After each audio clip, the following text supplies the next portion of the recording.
¿Quién fue Gregor Johann Mendel y cuáles fueron sus principales aportes para la ciencia? Gregor Johann Mendel fue un fraile agustino católico y naturalista. Formuló, por medio de los trabajos que llevó a cabo con diferentes variedades de guisante o arveja, las hoy llamadas leyes de Mendel, que dieron origen a la herencia genética. Los primeros trabajos en genética fueron realizados por Mendel. Sus experimentos constituyen el punto de partida de la genética moderna. En julio de 1822, en Hinchice Bradne, Chequia, actualmente República Checa, en la provincia Austriático.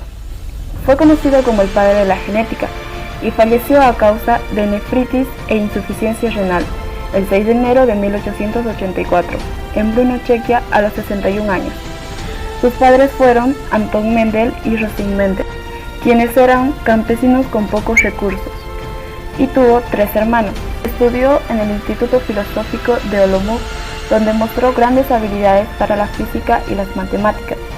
Gregor Mendel inició su formación teológica desde 1843.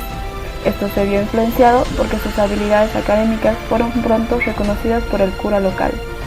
En 1847 se ordenó como sacerdote y en 1851 fue enviado a la Universidad de Viena a continuar sus estudios. Allí se formó bajo el acompañamiento del físico austríaco Christian Doppler y el físico matemático Andreas von Stichausen. Posteriormente estudió anatomía y fisiología de las plantas y se especializó en el uso del microscopio bajo la tutoría del botánico Franz Unger, que era un experto en la teoría celular y apoyaba el desarrollo de una teoría predarwiniana de la evolución, lo que influyó de una manera importante en la tesis de Mendel. Leyes de Mendel. Primera ley o principio de la uniformidad. Cuando se cruzan dos individuos de raza pura, los híbridos resultantes son todos iguales. El cruce de dos individuos homocigóticos, uno de ellos dominante y el otro recesivo, originan solo individuos heterocigóticos, es decir, los individuos de la primera generación filial son uniformes entre ellos, dominante y recesivo. Segunda ley o principio de la segregación. Ciertos individuos son capaces de transmitir un carácter aunque en ellos no se manifieste. El cruce de dos individuos, que es la primera generación filial, dominante y recesivo, dará origen a una segunda generación filial, en la cual reaparece el fenotipo recesivo, a pesar de que todos los individuos de la primera generación filial eran de fenotipo dominante. Esto hace presumir que el carácter recesivo no había desaparecido, sino que solo había sido opacado por el carácter dominante, pero que al reproducirse un individuo, cada carácter se segrega por separado. Tercera ley o principio de la combinación independiente. Hace referencia al cruce polihíbrido, monohíbrido cuando se considera un carácter, polihíbrido cuando se consideran dos o más caracteres. Mendel trabajó este cruce en guisantes, en los cuales las características que él observaba, color de la semilla y rugosidad de la superficie, se encontraba en cromosomas separados. De esta manera observó que los caracteres se transmitían independientemente unos de otros. Esta ley, sin embargo, deja de cumplir cuando existen vinculaciones, dos genes están muy cerca y no se separan en la meiosis. Experimentos de Mendel. Escogió al guisante Piscium sativum para sus experimentos, el cual satisfacía todos sus requerimientos. Mendel estudió la herencia de 7 características diferentes en los guisantes, que incluyen altura, color de la flor, color de la semilla y forma de la semilla. Para ello, primero estableció líneas de guisantes con 2 formas diferentes de una característica, como altura grande frente a pequeña. Diagrama de las flores de guisantes que muestra cómo se realiza una cruza. Primero, una flor madre es emasculada, lo que significa que se retiran las partes masculinas con pinzas o tijeras.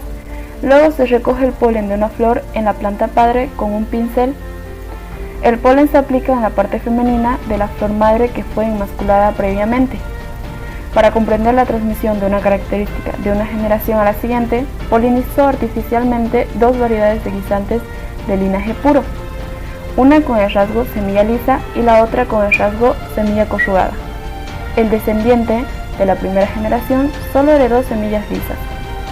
Continuó el experimento llevando a cabo la autopolinización de la primera generación. pero vaya qué sorpresa de haberse llevado al encontrar una proporción constante del rasgo semilla corrugada en los descendientes de la segunda generación. En cambio, se expresa o no se expresa, pero no hay situación intermedia. Las leyes de Mendel, conocidas como genética mendeliana, son el conjunto de reglas básicas sobre la transmisión por herencia genética de las características de los organismos padres a sus hijos. Constituyen el fundamento de la genética. Las leyes se derivan del trabajo sobre cruces entre plantas realizadas por Gregor Mendel, publicado en 1865 y en 1866, aunque fue ignorado durante mucho tiempo, exactamente durante 35 años. Su redescubrimiento fue en 1900. La historia de la ciencia encuentra en la herencia mendeliana un hito en la evolución de la biología, solo comparable con las leyes de Newton en el desarrollo de la física.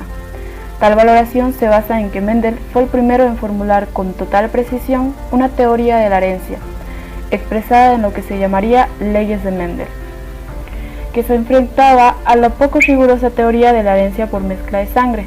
Esta teoría aportó a los estudios biológicos las nociones básicas de la genética moderna. No obstante, no fue solo su trabajo teórico lo que brindó a Mendel su envergadura científica. No menos notables han sido los aspectos epistemológicos y metodológicos de su investigación. El reconocimiento de la importancia de una experimentación rigurosa y sistemática y la expresión de los resultados observacionales en la forma cuantitativa mediante el recurso de las estadísticas ponían de manifiesto una postura epistemológica novedosa para la biología. Por eso, Mendel suele ser concebido como el paradigma del científico que a partir de la meticulosa observación libre de perjuicios logra inferir inductivamente sus leyes, que constituirían los fundamentos de la genética. De este modo se ha integrado el trabajo de Mendel a la enseñanza de la biología.